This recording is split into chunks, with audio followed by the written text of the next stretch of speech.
Ah, wow. Hello, everyone. Thank you so much for joining us for our. This is our final Zoom industry professional session for 2023. So we've had such a wonderful year. We've had casting directors and producers and agents and all the rest of it. And we are ending on a massive high. So I'm so pleased that you were able to join us. That Daniel and I are able to join us as well. Very pleased to introduce Melissa from Rock Your Reel. Hi, Melissa. Hi, everybody. Oh, I'm so excited to see your faces. I'm so excited. So, so Melissa, I know we have a ton to talk about. I just want to say thank you so much for being here because what you texted me last night on my American phone was just like, oh my God, this is amazing. This is fantastic. If you have a pen and paper or you're a very quick typer on your phone, you might want to just kind of grab that because what Melissa is about to say is like bombs. It's just bombs just going off. It's fantastic. No pressure. It's no pressure. No pressure. No, exactly. Amazing. Um, so yeah, Melissa, should we get started? Yeah, yeah. Well, Awesome. hi, everybody. Is everybody here basically in England, or where is everybody from different places? Where are you No, guys from? Drop it in the chat if you tell me where you're from. I'm we so I know I curious. can see Sarah's from Atlanta. I know Yay. that. Very UK, cool. We got Ainsley, some. Robin's in Sweden. Sarah's in Woo! Finland, Yeah, Amazing. Oh, Florina, you wave your Romania. Romania, hand when you. Florina.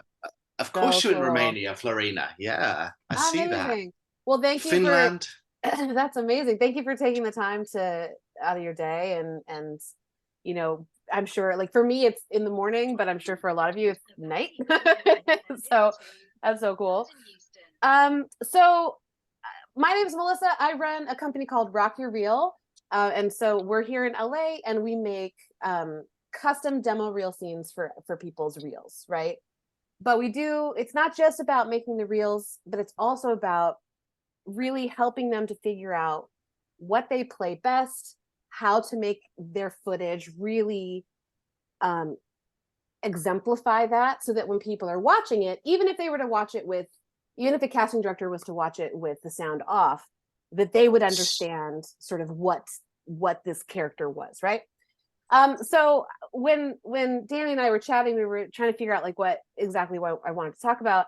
So I've come up with like three big areas and then some questions. And then Daniel also has a topic that he wants to talk about. So basically kind of what I want to go through is how to think about your overall marketing package, what makes a good reel, how to figure out what scenes to do. And then have some questions that I get asked from time to time that I think would be useful for you guys. Daniel also wants to talk a little bit, touch on type, which is a big thing that we deal with a lot. I have a typing course that I'm actually revamping at the moment. I was going to try and have it done by the time I saw you guys, but I didn't quite get it finished. So I've got an avenue for you guys to look at later. But I really am also very interested if you guys have questions as we go along. Write them down or pop them in the chat. I'll try to answer as much as I can. And maybe we'll even have time to do some volunteers, but there's a lot to get through for an hour. So let's start with, I think one of the big things is thinking about your overall marketing package, right? And a lot of people don't think of all the elements of the things that they have as a package together, right? They think like, oh, I have really good headshots, or I have a really good reel, but I don't have good headshots. Or in their mind, people don't tend to think of it as this is what I am putting all of these things together to have somebody really understand what it is that I play. And why is that important for people to really understand immediately what you play by looking at your marketing materials? It's important because, and I think, Danny, you and I talked about this in our IG Live the other week. When somebody looks at your materials, you want them to get a sense of what you bring to the table so that you're getting auditions that you're actually right for and you're not auditioning for a bunch of stuff that you're not actually right for. A thing I like to talk about is like, let's say you got 10 auditions but really only 3 of those were like a really good fit for you. If you don't book those 3 and you like say don't really get much of anything, you're going to think that you've done a bad job and that, oh, I'm not a good actor, nobody likes me, blah, blah, blah. When in reality, 7 of those weren't meant for you in the first place. So we want to try and use our materials to help get us more auditions for the things we're actually right for, so that your booking ratio will go up. Does that make sense to everybody?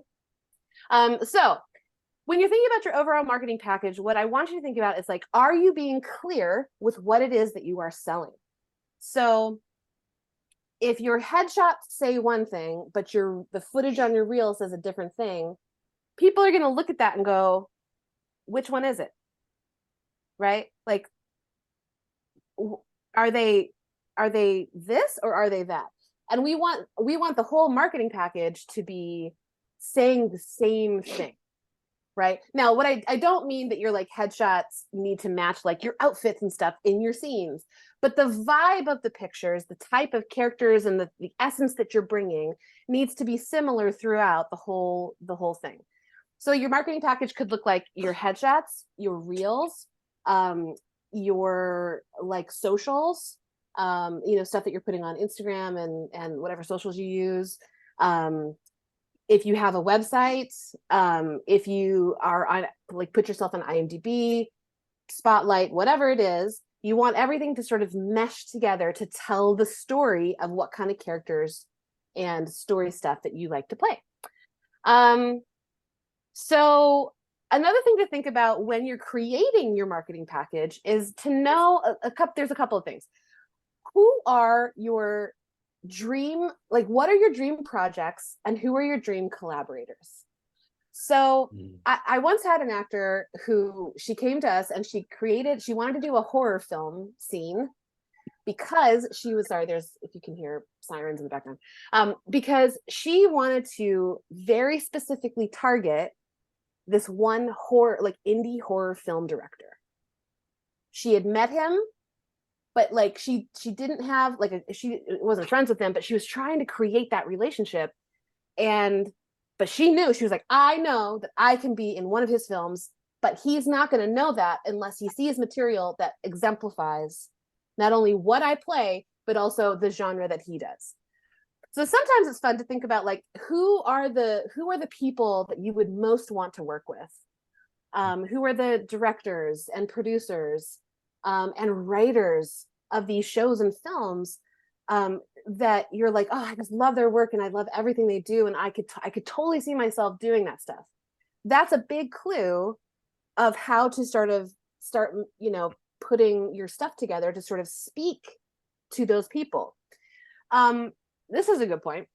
I just thought of this. My website for Rock Your Reel, I use language and have a vibe to that is attracting who I want to be working with, right?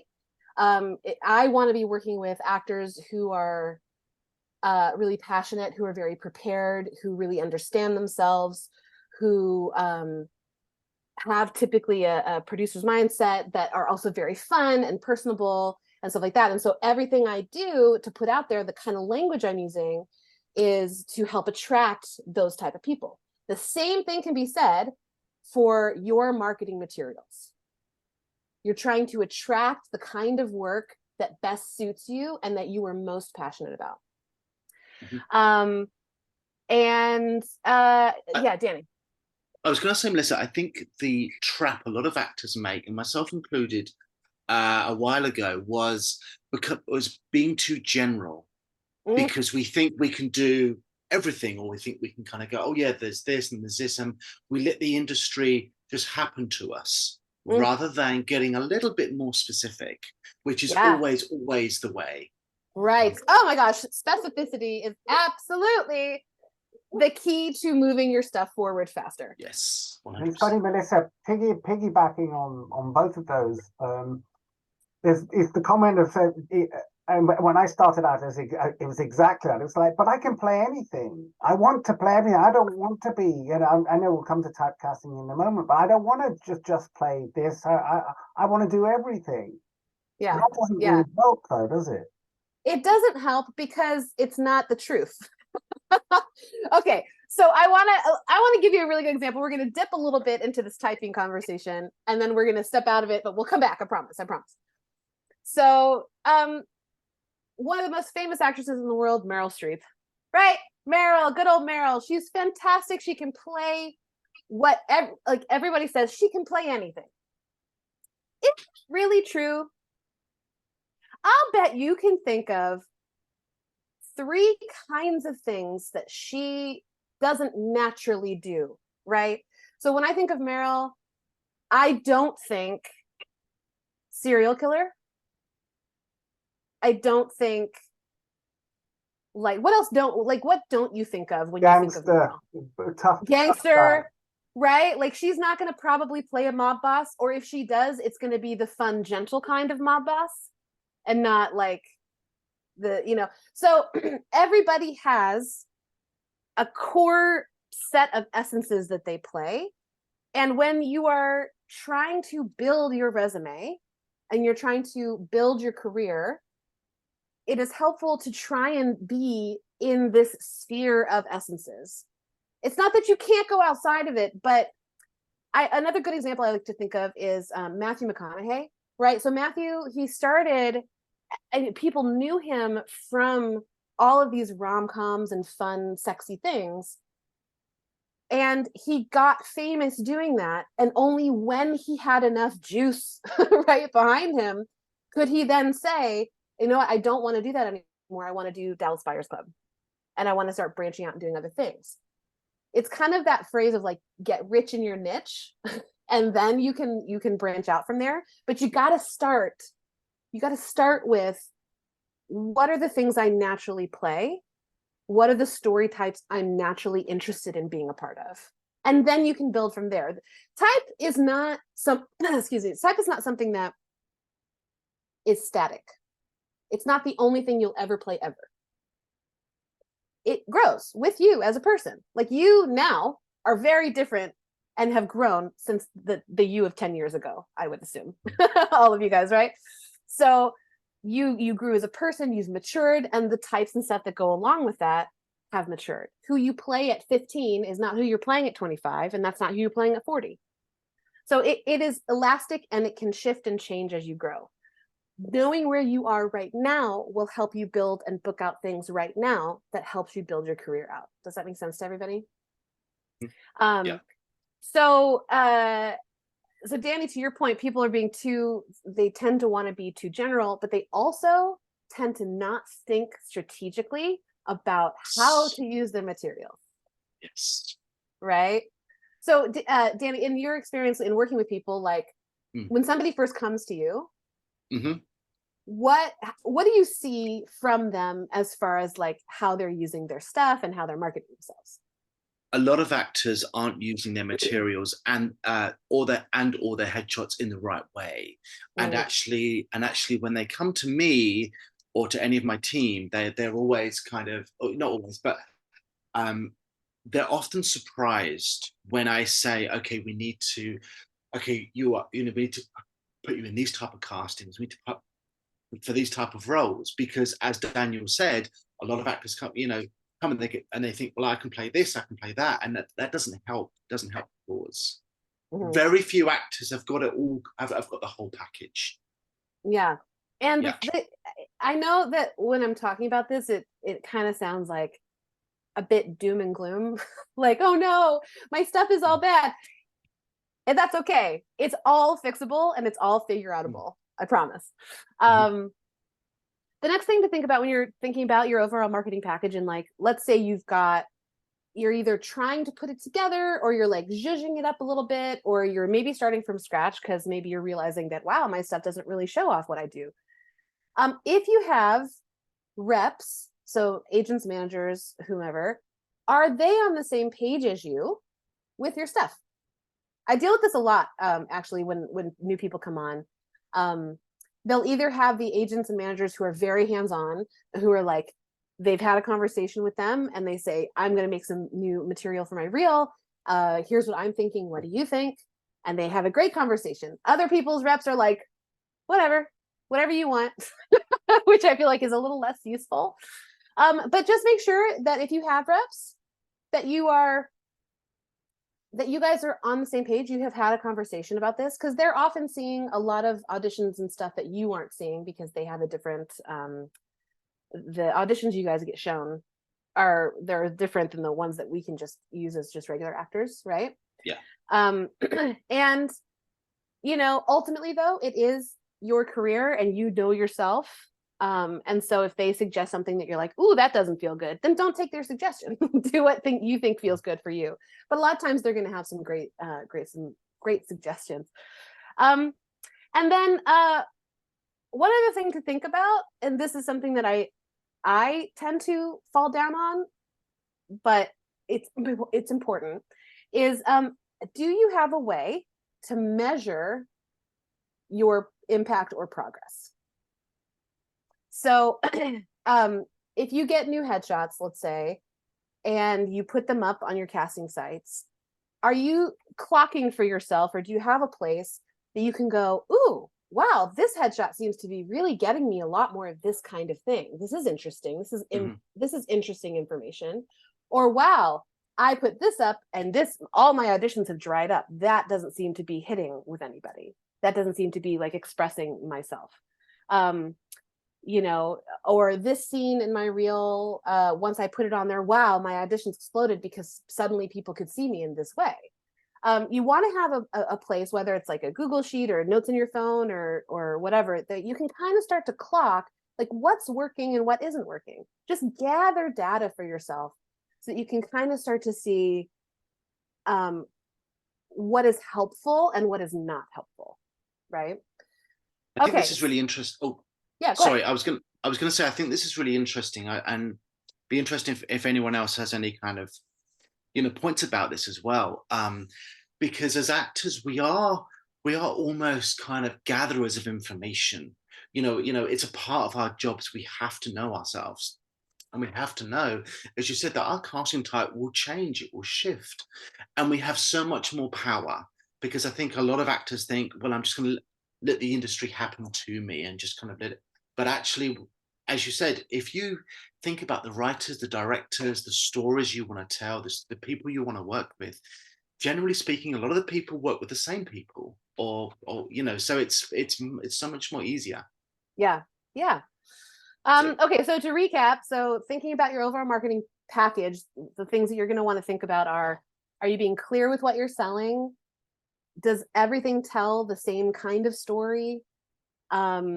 Know who your dream projects or collaborators are, so you can kind of maybe with some things maybe market directly to those types of people. Do you have a plan or a strategy to how to best use your material? So that can include, by the way, like things you can post on your social accounts, and ways in which you can reach out and start building out your network, and sort of like, what can you send people, what shouldn't you send people, that kind of thing. Are you and your reps on the same page, and do you have a way to measure your impact? So those are the kind of some of the things that you want to think about for your marketing package. But let's specifically talk about reels, because that's what I do. And this is what I have a lot of information about. So the biggest, broadest question somebody could ask is, what makes a good reel, right? So there's a couple of key points, and we're going to dig into some of these. But number one, we've already kind of talked about that specificity is key. You don't want somebody watching your footage and going, okay, cool, nice, they're good. Like, we want them to have a reaction. We want them to go, oh wow, oh that was so good, or oh that was so touching, or oh that was hilarious, oh wow, they really remind me of stuff like that. You want people to have a reaction. So being as specific as you can is great. Number two, it clearly demonstrates your types and abilities so that people understand what you play right away. Like I said at the very top, if somebody were to watch your clips without the sound on, would they still understand, right, what is happening? Not necessarily story-wise, but like what's happening with you and the character type that you're playing. You want, I know this is a little out of your control, but like you want the script that like the scene is about to be really good. It's really hard. I'm sure, as you guys know, like it's harder than it needs to be when you're trying to act a script that isn't great. So if you have control, if you end up making your own footage, you want to make sure that that script is not only really good and specific, but it's showing you off and showing off whatever ability that you're trying to do. And then obviously the aesthetics of the scene are of high quality. And what do I mean by that? Great picture, most importantly, great sound and color grading. Like, it all needs to look as professional as you can. We're going to get to one of the questions about like how to go about making footage. But for now, just know that you want the clips to look as good as you can, and that those clips are featuring you. Sometimes that's a little hard to do if you have a clip from a show or a film that you're in and there wasn't a lot of footage of you, but like try to get that and edit that as much as you can so that it's featuring you, because that's what we're watching that for, is we're watching to see you and your work and your vibe, right?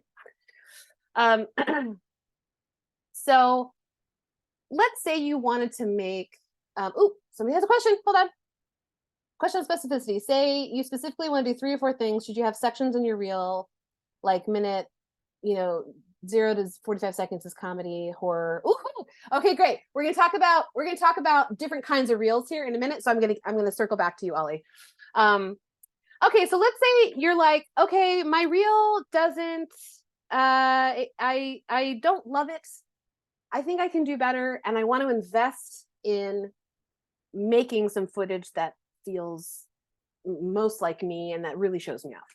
So how do you figure out what it is that you should be doing? So the first thing is you're going to want to be clear on your type, and we're going to circle back to type here in a second. You're going to want to do your research on what kinds of films and shows that you fit into.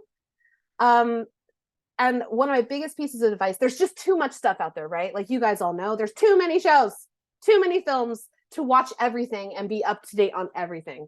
So as you're starting to do your research and figuring out, let's say, Danny, let's do you for a sec. We're gonna use you as an example. So what kind of scene don't you have on your reel that you wish you did? I don't have like a suspicious boyfriend, suspicious partner scene. Okay. Like bit of an untrustworthy type. I used to, I don't anymore. So untrustworthy type. Great. Yeah. Duplicitous. Yeah. Great. Got it. Yeah. Perfect. Okay, great. So that's me all over.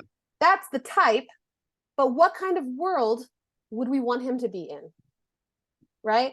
So when you're thinking about like where can I put him, it's helpful to start thinking through like what are the shows and films that I really like watching that could include this kind of character. Mm-hmm. One show that I know that you love is Silo, and I could totally see that character being on that show. But how did we land on that show, right? How did we land on that show? 1, you've talked about it a lot, but 2, you have an interest in doing like sci-fi kind of stuff. Mm-hmm. Mm-hmm. Right. So, but I could also see a duplicitous person being on, if we're going for sci-fi shows, like any of the Star Trek stuff, any of the Star Wars stuff, like, Mandalorian, that kind of thing.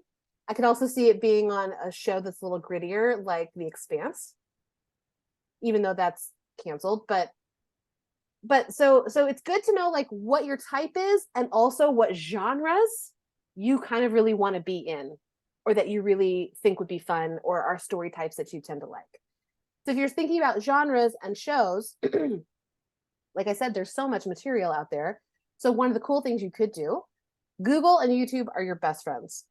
So a piece of advice I give people is when you're looking and trying to figure out like what you want your scenes to feel like they're coming from, is go to Google and type in like Hulu original comedies. And then when you do that, it's going to pull up a big list. It's probably going to pull up a lot of show posters. If there are things that immediately jump out at you, you're like, oh yes, I've seen that. That's great. I would love to be on that show. Fantastic. But if there are things that you're like, I've heard of that show, or like, oh, I don't know that show. What? That's interesting. Then you pop over to YouTube and you watch that show's trailer or some clips from the show if the show doesn't have a trailer. And what that does is that it shows you the vibe of the show, the kind of dialogue and pacing that they use, so that you can kind of get a sense of, oh, wow, I should check that show out to see if that's something that I should try and pursue. And by the way, what I mean by try and pursue is not, I'm going to try and get on Silo, or I'm going to try and get on The Mandalorian. It's more like, these are the genres and story types that I want to be doing. Does that make sense? There's a difference. Some people are like, I really want to be in Bridgerton, but they live here and they have no credits. And I'm like, guys, I love that for you. You're not going to be on Bridgerton. But what is it about Bridgerton that you like? You like that it's period. You like that it's soapy. You like that it's, you know, that it's about love. You like the witty, you know, repartee.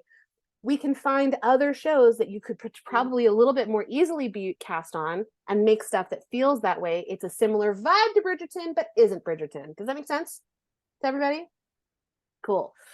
So yeah, so you want to be clear on your type, and you want to be clear on what kind of shows and films that you're trying to make these scenes feel like they're coming from.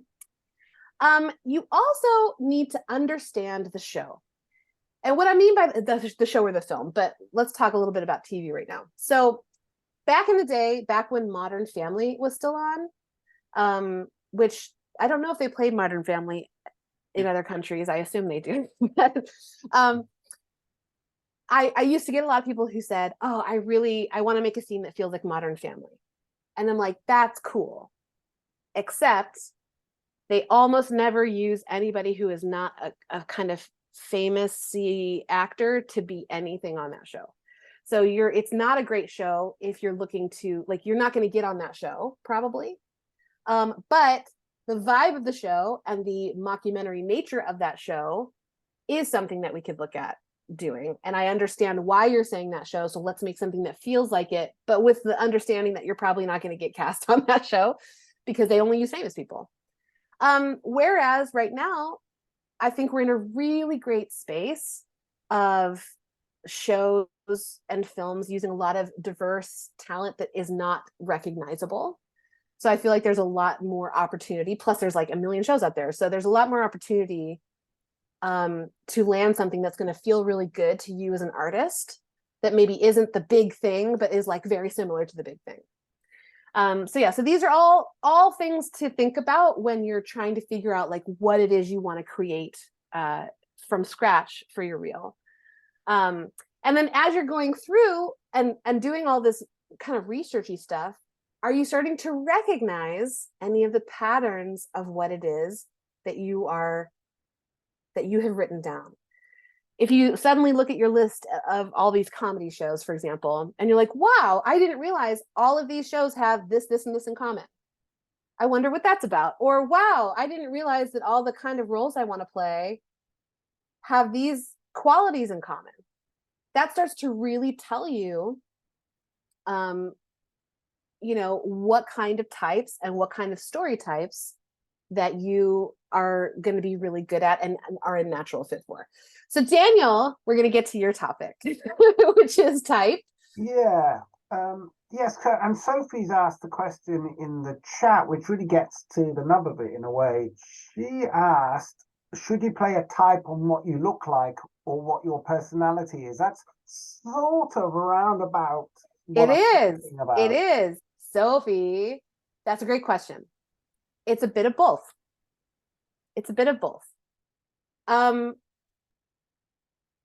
If we're going to use Danny here as an example again, because I feel like you guys know him, you take class with him, he's taught you. When you look, if you didn't know him and you just looked at him, what kind of roles do you feel like he would play? Feel free to put it in the chat, by the way. Put it in the chat, yeah. Like, I don't care, careful, honestly. Anything goes. Anything goes. Really. Look at Natalie's face. Look, she's like, right, great. I'll get my revenge now. Amazing.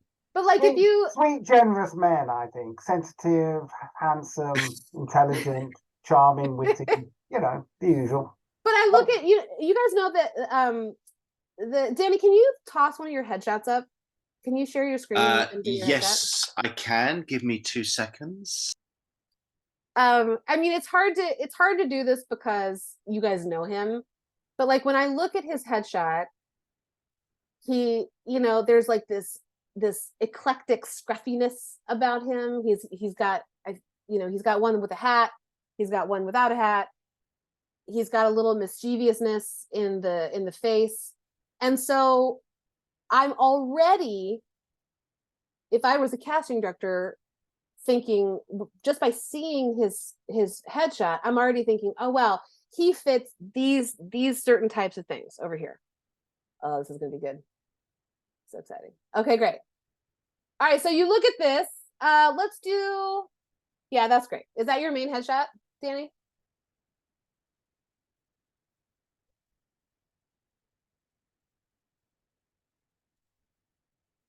Oh, Danny, you're muted.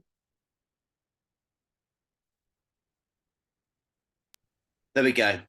Oh, there we go. Yeah, okay, great. Yeah. Fabulous. Ollie says maybe a fellow who was in a war and now lives on a ranch somewhere and never wants to talk about it again. Yeah, that's right. That's fantastic. But like PTSD. Like you look at the one on the right with the blue nail polish and the cravat at his neck and the suspenders, and he looks, I mean, some keywords to me that jump out are like quirky. What are some other words that you guys think? Like he just, there's a definite essence here. Mm-hmm. So we're already predisposed in looking at him and going, okay, this is where I think I could, like, this is the bucket I think I can put him in. And then we click through to his footage and we go, oh, wow, he either doubles down and we're kind of saying, oh yeah, that I was exactly right. This is the kind of stuff he plays. Or it would be like, oh, wow, there's these other nuances to this kind of thing that is interesting to play, right? So to answer your question, do you play what you look like or do you play what you are? You kind of do both. And what you look like tends to, for most people, it tends to bleed into what their vibe already is as their personality. Does that make sense? He says, I see him playing a dad, but also the killer, Doctor Who time traveler, indie rock band manager, for sure. That's really good. But it's like, what kind of indie rock band manager? And this is where we're going to get into type, okay? So a lot of people, when they think type, they think profession, or they think like, they think profession, they think class. clothing. What'd you say? Class as well, I play upper class people. Right, right. But why are you perceived that way? Oh, I don't play upper. Well, I do. I'm like, you absolutely could. Yeah, it's the glasses, it's the hair, it's just your vibe.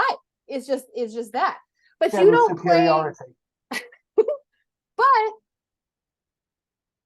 you don't, like, my guess of you is that your upper class is nice. Like you would tend towards probably nicer characters maybe than like the absolute asshole like Logan Roy, on Succession. Yeah, right? Like sort of high status people are out of their depth. Really. Great. That's a good one. That's a really good one. That's a really good one. But I'm not like that in real life, though. So that's the thing. But I don't mind being that person. Sure. Well, none of us are in real life, right? But this is a really great discussion about like when people think type, they often think type of job or type of like. Somebody says, I play a young mom. And I'm like, cool. What kind of young mom? Is she a helicopter young mom? A tiger young mom? Is she like the super chill granola crunchy young mom? Is she the like harried young mom? It's not just what it is, who you are. It's like the nuances of what those people are. That makes a lot of sense. Yeah, because then it doesn't feel like you're putting yourself in a box. Yeah. You know what I mean? Like, that's why I think a lot of actors are very hesitant to think, I don't want to define myself as a brand or define myself as a type or a set of types.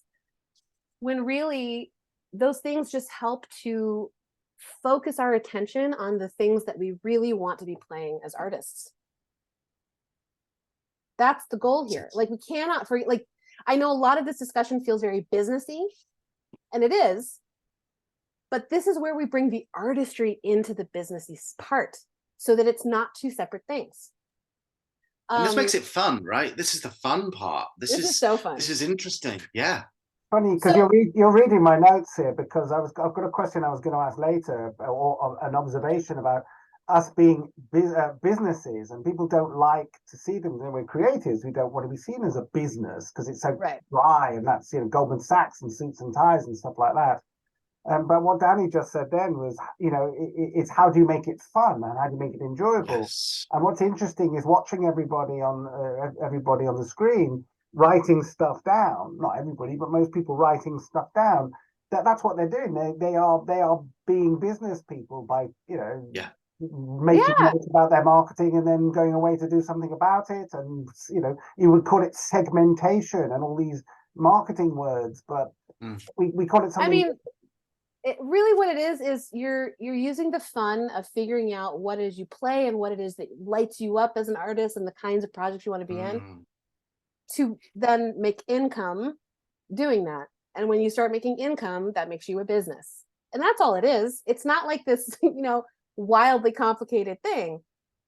And when you start to think of yourself as a business, you also want to think of, like, going back to the strategy, how can I put my materials out there and put posts out there and chat with people so that it doesn't feel like marketing, but it is marketing.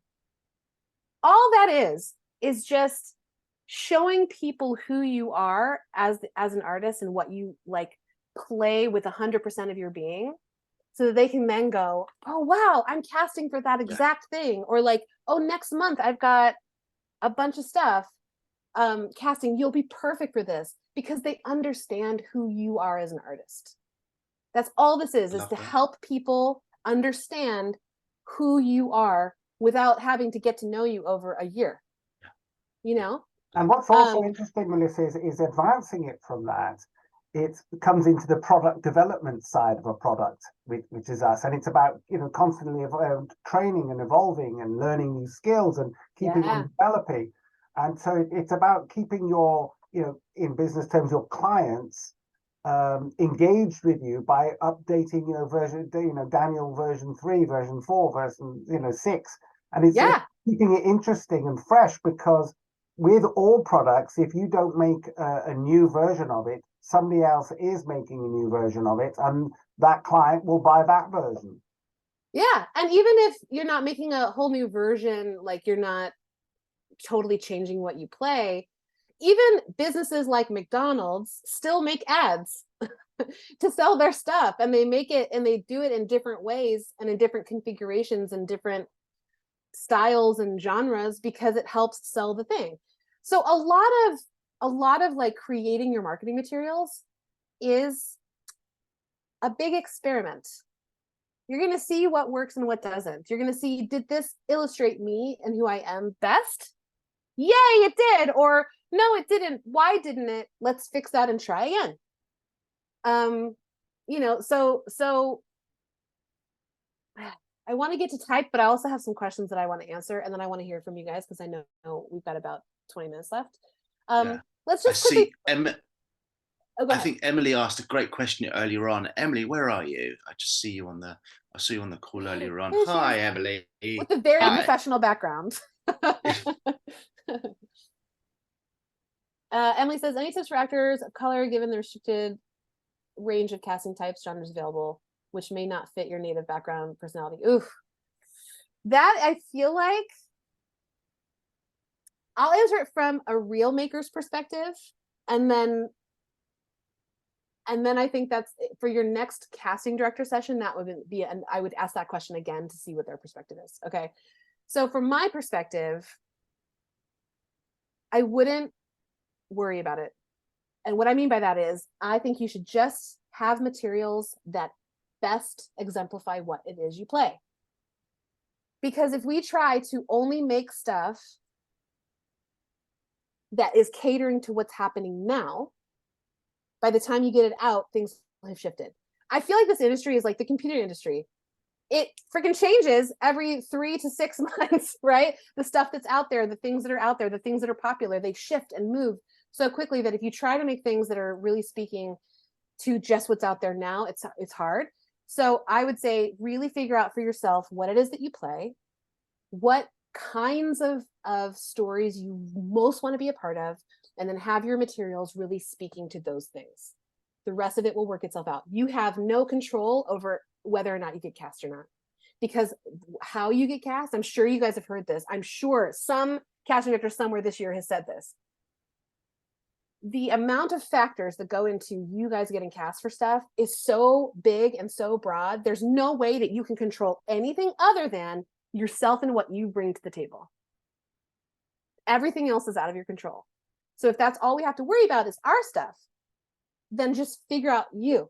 Does that make sense, Emily? Is that kind of answering your question? It kind of does. I'm actually not an actor, so I don't know what but hopefully I can figure out at some point. Amazing. Well, let's talk about, I'm just going to quickly talk through some of the stuff that I have in my course on typing, because I think some of this I'm just going to tell you about it, and then I can come back and we can talk about it, or you guys can look at the course. But there's not only types of characters, but there's types of projects and like worlds. And so one of the things that a lot of people think of story types as like things that you would find in the book Save the Cat and stuff like that. But really, if you strip it back a little bit more, there's sort of 6 values that humans have that almost all the stories that we have ever watched or read or seen fit into. And I'm just gonna tell you what they are. So survival from nature, survival from others, love, community acceptance, esteem, or like the value of your status in the hierarchy of whatever group you're in, personal growth, basically like the value of reaching your potential, and transcendence, which is the value of going beyond yourself to discover a larger purpose. If you can figure out which of those 6 kind of like story essences that you belong into, it will help you figure out what shows and films you would best be in. Does that make sense? Okay. And then there's 12, I like to think of, there's 12 character archetypes, which Danny, you and I chatted about in your IG live. So if you want to go more in depth, I would say go back into his IG channel and watch our chat about that. Yeah. But there's 12 kind of character archetypes, but there are many, many shades underneath all of these archetypes that, and people can also be combined together. So it's sort of fun. But there's the caregiver, the creator, the ruler. So caregiver is like people who want to help others. The creator are people who want to realize a vision. Rulers, those who want prosperity or to rule over others. You've got the innocent, and their goal is to sort of be happy at all times, for all costs. The explorer, they want a full life, or they want to have meaning to life. Sages, who their goal is to have wisdom of some sort. You've got the hero, and their goal is to sort of either to belong or to defend somebody. They're on the side of the right. A rebel or outlaw, and their goal is to change norms. And I feel like Danny, you fit into that really well. The magician, who their goal is for transformation. We've got the orphan or everyman, and their goal is to belong. We have a lover whose goal is to have a relationship, and that doesn't necessarily mean romantic. It could just be, in relationship with others. And then we have a jester, which is to lighten up or use humor to diffuse situations. So figuring out sort of like the story types that you kind of like being a part of, and the big main juicy character archetypes that you play, that will help you then create this marketing package that really speaks to somebody. If they watch you and they watch your stuff, they're going to immediately understand what you play and bring you in for things that you're really right for. I know that we're not going into depth at all about any of that stuff, but I would say check those out on your own, because they're really cool. So some questions that I think are important to ask ourselves as we're like thinking about reels specifically is, do you need to invest in footage? This is a great question. I think the question is actually, do you need to invest in footage right now?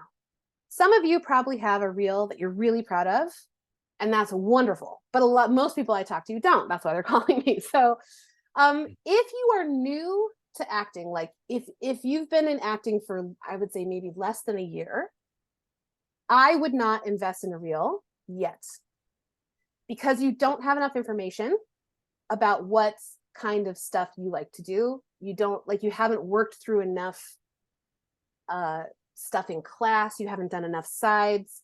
You haven't, like, your technique is probably not where it's going to be, 2 years from now versus where you are now. So if you're very, very new, I wouldn't worry about it. Instead, I would spend your time in class. I would invest in doing some self-tapes to sort of start watching yourself and start to understand where it is that you are. And then once you start to get a real solid handle on what you play and where you want to be, then you can start thinking about actually making footage.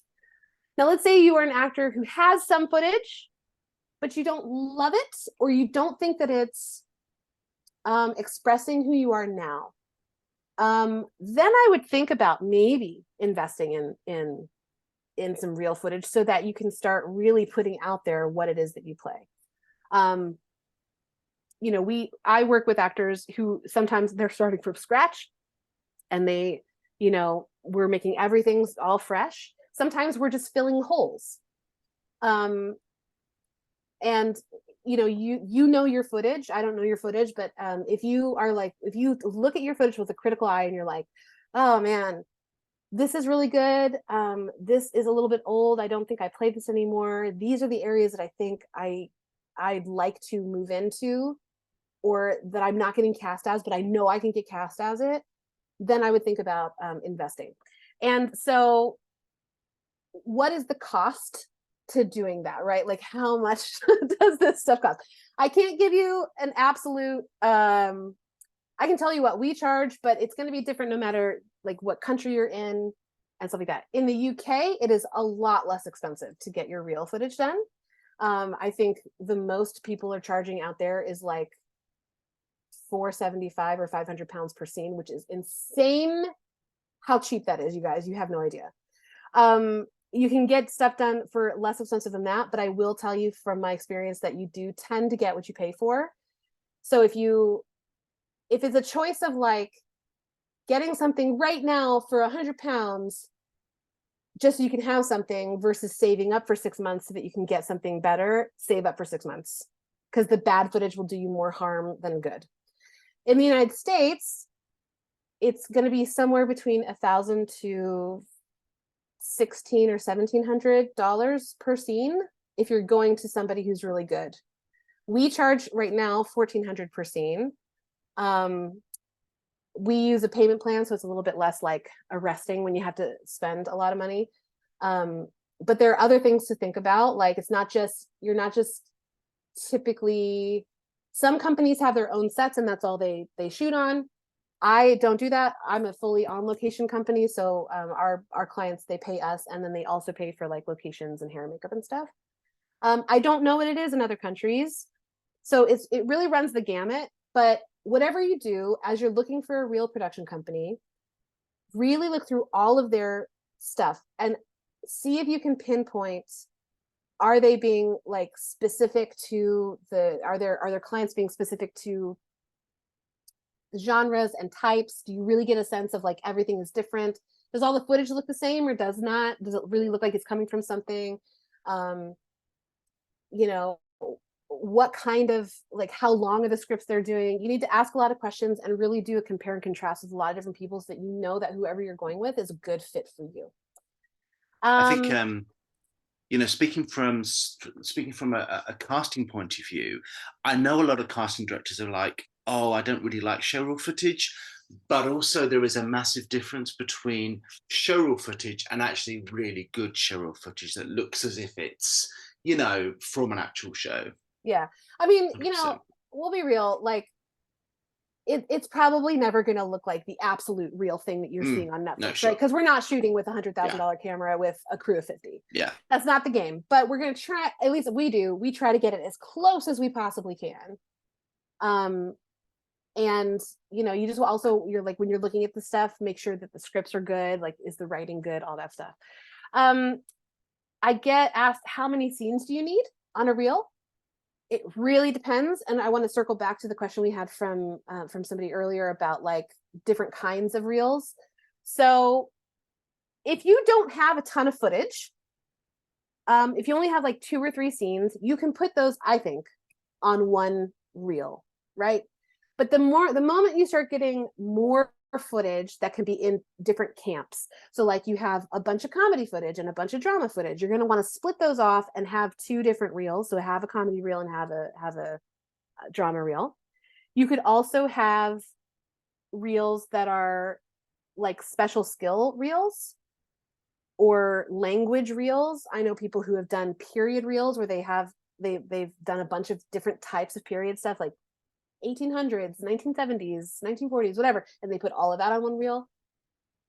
I would say you can do that if you have enough footage. Not a lot of people do that. So I would say put all your comedy stuff together and all your drama stuff together.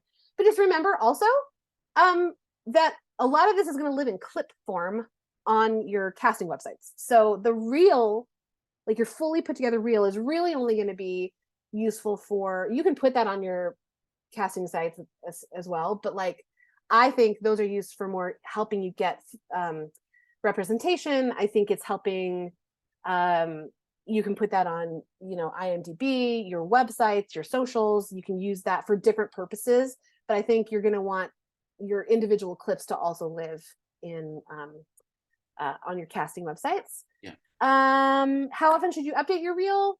It depends.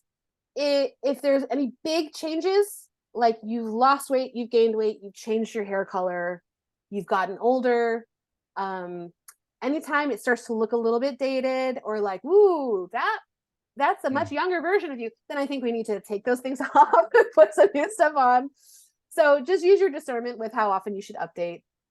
Do I think that everybody needs to have new stuff every single year? Probably not, unless you have like really changed. Just make sure that your reel is just expressing what you play as an artist. So that people just can as get a to quick understand. one, Melissa, just as we talk about time moving on, just a quick time check. We've got about Yeah. 5 minutes left. Great. All right. Okay, so that was all that I had. I know that was a lot of information to throw at you guys. So, does anybody have any other questions or want to volunteer to like, are they stuck with anything that they want help with? I'm all yours. Put anything in the chat or pop your digital hands up or anything like that. I've got something unrelated completely, which is we're having a Christmas party for the school on the Friday, the 1st of December in a couple of weeks, and I'm going to put the flyer in the chat. So download it before we Awesome. log off. Looking forward to that. But no, this is so good, Melissa. Just and as I said, it's a thing that it's a trap that a lot of actors fall into. They don't get specific. They don't know about, you know, the types and they don't think like a buyer. And I think that's really crucial. You know, it'd be so cool. I think it would be so cool. I don't know if this is something you could do, Danny, but like, not a lot of actors see what it looks like on the other side of getting submissions and having to go through 500 people for a role. Yeah. If every actor had to do that, they would suddenly understand how to make their marketing materials better. Because they would see the really good stuff and they would see the really bad stuff, and they would understand why it's bad. You know, I'm happy to show any actor, you know, what a casting director sees and you know, the headshots and everything and how it's all kind of laid out. Happy to do that, no problem. Yeah. So like I said, I have right now, I have a little like mini branding typing class. I would say don't get that if this is something you're interested in doing. Give me a few more weeks to finish up my new version and get that published. If you want to know when that happens, if you go to my website, so it's rockyourreel.com. I just updated the website yesterday so that it can include on the front page, you can put your name and email address in.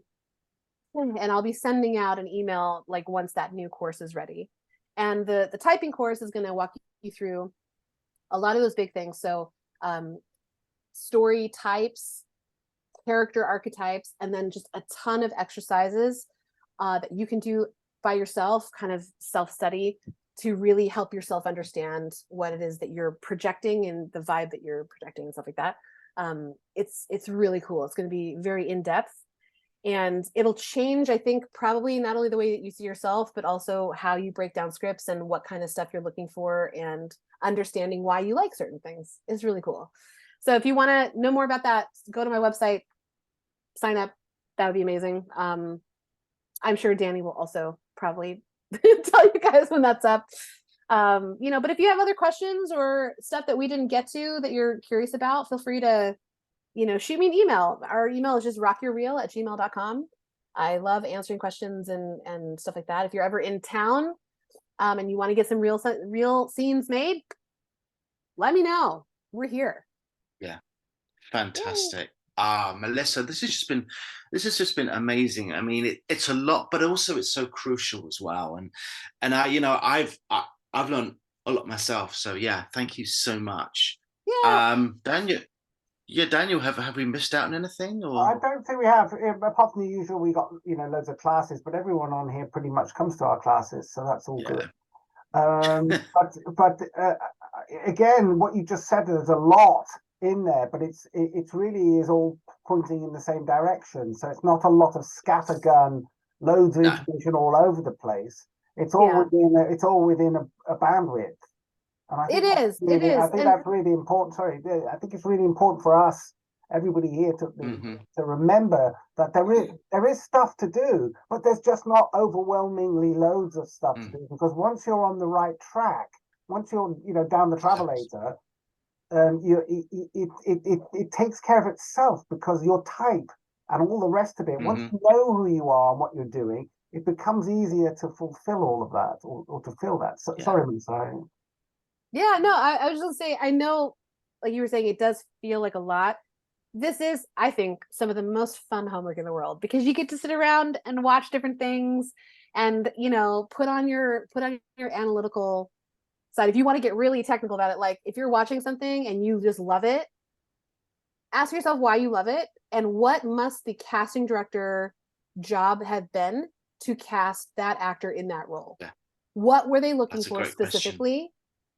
And if you start to think about it from their perspective a little bit more, you're going to start to be able to analyze yourself a little bit easier. Because sometimes it's like so easy for me to analyze you, Danny, but like if I were still acting and I'm trying to do it for myself, it's a little less easy because we're in it. We are the person. So you could ask your teachers who have worked with you, who know your work, and say, hey, who do you see me playing? Like, what do you think some of my big essences are? What are the vibes that I give off in these things? And write all that stuff down. Just gather information, because the more data you have, the easier it will be to see the path forward for yourself. So, I love it. Thank you so much, Melissa. This has been fantastic. Thank you, everyone, for joining. Do get in contact with Melissa if you want any hints, any tips, anything like that. Do drop an email. And I'll see you all. Can we get a photo of for? Oh yeah, let's do a photo. You're the one who do the screenshots, don't you? So everybody sort of, I don't know, look happy. Maybe, I'm not sure. Something like this. Nice. Excellent. I thought you frozen there, Melissa. That was a good one. All right. Thanks, everyone. And I'll see you in class. Thank you all. Thank you all. See you all soon. Bye. Bye. So much. Bye-bye. Bye. Take care. Thanks.